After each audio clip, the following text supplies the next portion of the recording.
L'OM est qualifié. Eh oui, l'Olympique de Marseille s'est qualifié avant qu'on commence. N'hésitez pas à liker, à vous abonner si ce n'est pas déjà fait. Ça ferait vraiment plaisir. Et à me dire un petit commentaire de ce que vous avez pensé de ce match. Voilà, en tout cas, je pense que ce sera des commentaires assez positifs si vous êtes pour l'OM.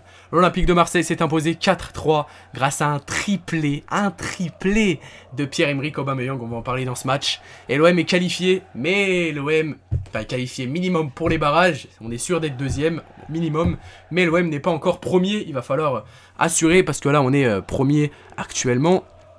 Mais un match nul suffirait contre Brighton pour... déjà, l'Ajax est éliminé, mais un match nul suffirait contre Brighton pour être qualifié en étant premier sans passer par les 16e de finale et du coup sans passer par les barrages.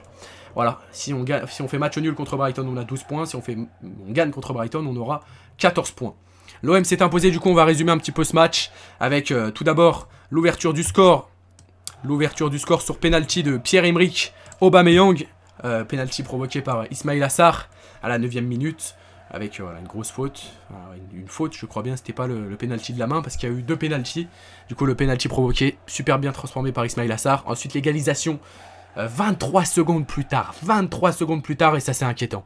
C'est inquiétant dans le sens où la lucidité défensive en première mi-temps a été vraiment inquiétante. On a vu des joueurs qui au niveau des qualités défensives, surtout en charnière centrale, c'était assez compliqué, mais ça s'est amélioré en seconde période. Ensuite, il y a eu le but de Chancel Mbemba à la 26e minute sur un superbe centre de Jonathan Klaus, c'est tête de Chancel Mbemba.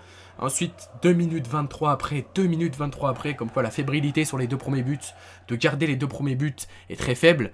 2 minutes 23 après, on prend le doublé avec le but de Brobeil à la 29e minute. Ensuite, la magnifique passe D. Et le centre de magnifique passe d'Edarit, centre et retourné de Pierre-Emerick Aubameyang, les gars, vous ne rêvez pas. Aubameyang a inscrit un banger retourné incroyable et le but de l'OM à la 48e minute. Ensuite carton rouge pour Berghuis à la 62e sur une faute sur Correa. Là il y a clairement carton rouge, j'aurais pu clairement lui casser la jambe. Ensuite le but d'Akpom à la 79e et le triplé d'Aubameyang à la 92e pour mettre le 4-3. Magnifique dans un vélodrome en feu. Sur un penalty évidemment, le deuxième but d'Aubameyang. Avec, au début c'est le gardien qui relâche le ballon et ça revient sur Ismaïla Sarr qui prend une petite claque par le gardien. Et ça fait penalty et triplé d'Aubameyang qui se sera mis en confiance, qui aura marqué beaucoup de points. Et qui a déjà 5 buts dans cette Europa League. Et on a envie de dire aussi qu'il s'est vraiment bien remis en confiance. Parce que voilà, il était sifflé par le Vélodrome au départ et ensuite il a été acclamé par tout le stade Vélodrome. Et franchement, il a fait un superbe match aujourd'hui. Alors certes, on a eu 0 but dans le jeu aujourd'hui, 0 but dans le jeu. On a marqué nos 3 buts sur penalty et ça c'est inquiétant. C'est inquiétant, 0 but dans le jeu. Mais on a réussi à en marquer 4. C'est assez étrange, mais c'est inquiétant dans le jeu. Mais... il s'est passé des choses, on va aller voir les statistiques directement.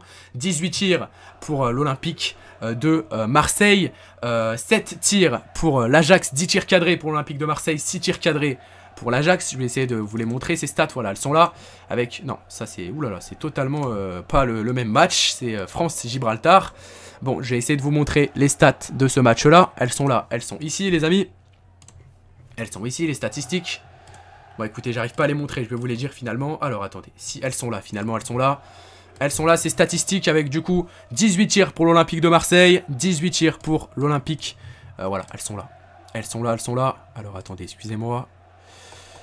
Hop, 18 tirs pour l'Olympique de Marseille, 10 tirs cadrés, 7 tirs pour l'Ajax, 6 tirs cadrés. 47% de possession pour l'OM, 53% pour l'Ajax. Et voilà, vous voyez les statistiques. On a... dans les, j'ai envie de dire, dans les 15 premières minutes, enfin j'ai envie de dire, vous avez compris, dans les 15 premières minutes de ce match, on a su un petit peu avoir des occasions, mais on a été beaucoup gêné par cette équipe de l'Ajax. Et ensuite, les 15 dernières minutes de la première mi-temps, c'était encore pire. Cette équipe de l'Ajax qui nous faisait énormément mal, et ça, voilà, suite la mi-temps 2-2. Donc voilà, on est qualifié pour l'instant en étant deuxième. Mais... c'est vrai que c'est compliqué, on va aller voir les notes des joueurs. Enfin, ça a été compliqué à beaucoup de temps. On va aller voir les notes des joueurs, à beaucoup de moments, pardon. Les notes des joueurs, on va actualiser tout ça. Alors, les notes des joueurs, on a du coup la meilleure note pour Pierre-Emerick Aubameyang, 8,7. La note de Lopez, 6,4. La note d'Mbemba, 6,8. Klaus, 7,8. Il a été passeur décisif. La meilleure note, du coup, c'est Aubameyang. Il y a la note d'Harit, 7,1, qui a été...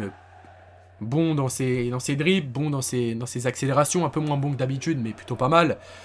Kondogbia 6,6 qui a fait un match costaud au milieu de terrain. Sarr qui a été quand même virevoltant sur son côté droit. Klose qui a fait un bon match défensivement et qui a délivré une passe décisive. Voilà, je pense que on a été inquiété à certains moments, mais on a su bien tenir ce résultat. C'était correct, je vais vous laisser là, et j'ai pas trop d'autres choses à dire, et je vous dis ciao ciao.